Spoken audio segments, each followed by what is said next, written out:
All right, another Metal Monday with little green in the pasture today. Not a slaughterhouse today. Yeah, dude. Yeah. I mean, PGMs are getting some love this morning. That's always a good thing for us, for the converter business. It kind of had a rough couple weeks. Copper, got a few cents back, like 409 or something along those. Yeah, we're back lines, to about 410, which it looked like we were gonna dip back into the aluminum threes. got a lot of love on Friday.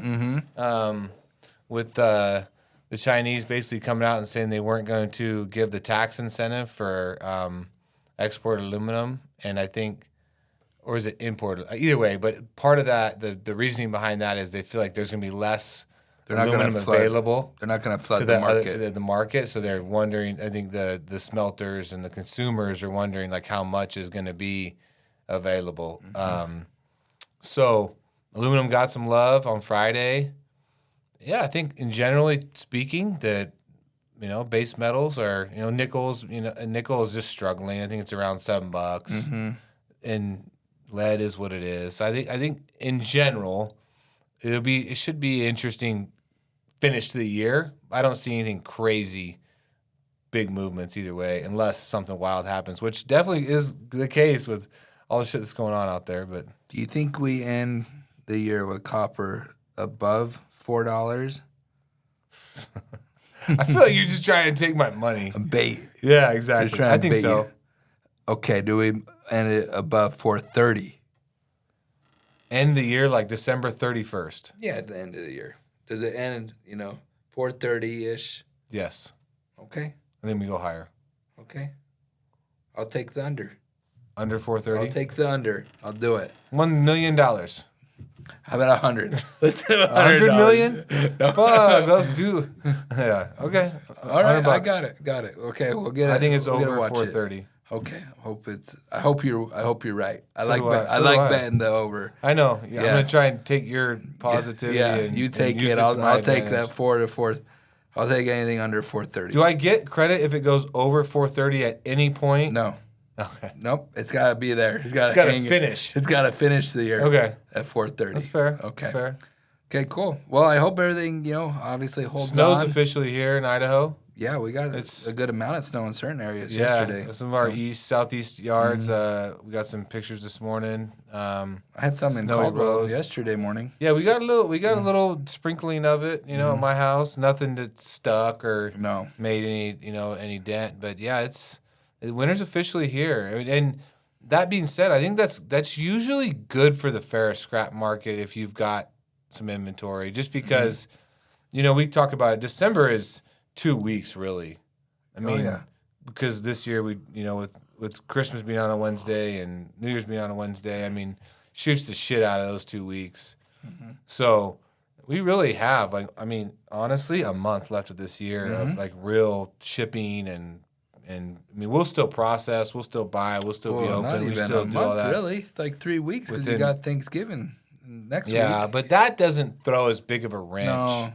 It cups off, a Thursday, Friday. Yeah. But it doesn't throw a wrench like Christmas does. Like, I saw the best thing the other day, and they said, Christmas is a holiday, not a season. Like, stop trying to make it a whole fucking season. It's a one day. Season's greetings, Brett. Come on, man. My guy, you're killing us, But I think cold usually brings better ferrous scrap pricing just because it's less plentiful.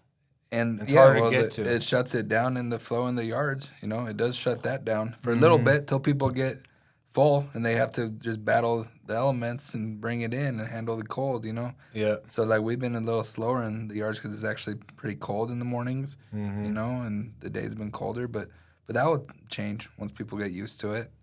And hopefully we get some good ferrous pricing in December. Yeah. January, I've been talking to some manufacturers they're real optimistic about next year. So that should bring, some more demand out on the table. So I think we're really primed for. I have talked to a few people now that are in the manufacturing business, equipment business, whatever. They're like, since Trump got elected, the amount of optimism from on the buy side, and I'm talking people that are manufacturing widgets to people that are actually manufacturing equipment. They're they've said they've seen a spike in quotes a spike in just interest, a spike in people's optimism levels about the business environment moving forward. And I think that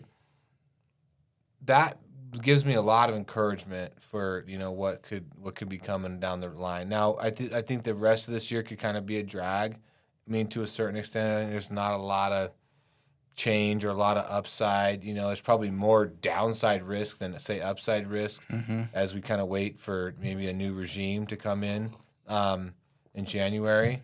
But I am still, the more people I talk to, the more you just feel that optimism in the air.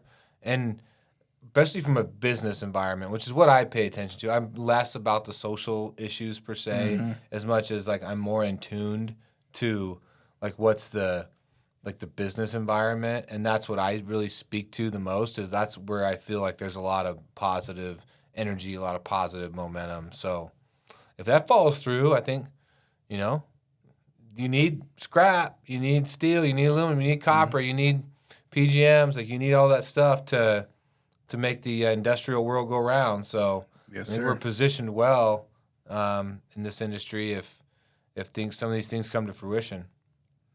Well, we'll be back next week. Next week will be our Thanksgiving week, my favorite week of the year. Oh, man, it's always a good week.